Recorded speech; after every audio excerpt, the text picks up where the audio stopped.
Dans un communiqué du 21 janvier 2026, le ministère de l'Éducation nationale a annoncé les dates officielles des examens de fin d'année scolaire 2025-2026. Les épreuves écrites se dérouleront du 18 mai au 11 septembre, tout examen confondu. Cette annonce intervient dans un contexte marqué par plusieurs perturbations du calendrier scolaire, notamment la suspension des cours liés à la crise du carburant et à la succession des jours fériés observés ces derniers mois, suscitant des inquiétudes au sein de la communauté éducative.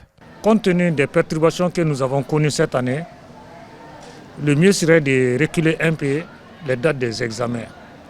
C'était déjà même une proposition que nous avons faite à notre hiérarchie.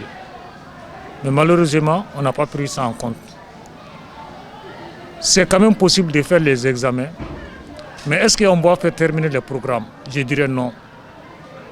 Aucun enseignant ne pourra finir son programme avant les examens, de la 7e année à la 9e année. Au regard de ce qui s'est passé depuis octobre jusqu'à maintenant, je pense que oui, c'est bien possible de tenir les dates. Les dates viennent d'être fixées du 1er au 3 juin pour le DF en ce qui nous concerne. Le premier trimestre, nous venons de terminer avec les compositions du premier trimestre. Tout de suite, immédiatement, les maîtres se sont relancés dans le travail pour le deuxième trimestre. Selon les responsables du secteur, la tenue des examens aux dates fixées demeure toutefois réalisable, même dès trimestres. Une position que ne partagent pas entièrement certains acteurs de l'éducation qui redoutent l'impact des programmes inachevés sur les performances des élèves. Les conséquences sont directes.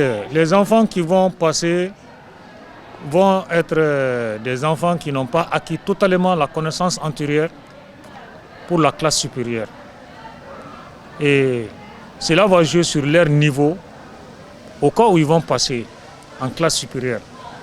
Et même s'ils redoublent encore, les matières qu'ils n'ont pas vues seront des nouvelles matières lorsqu'ils vont voir ces leçons-là. Donc c'est comme s'ils n'avaient pas redoublé. Au-delà du calendrier, c'est donc la qualité de la préparation des élèves qui constituera le véritable enjeu de ces successions d'examens. Sauf changement de dernière minute, les examens vont donc se tenir comme prévu.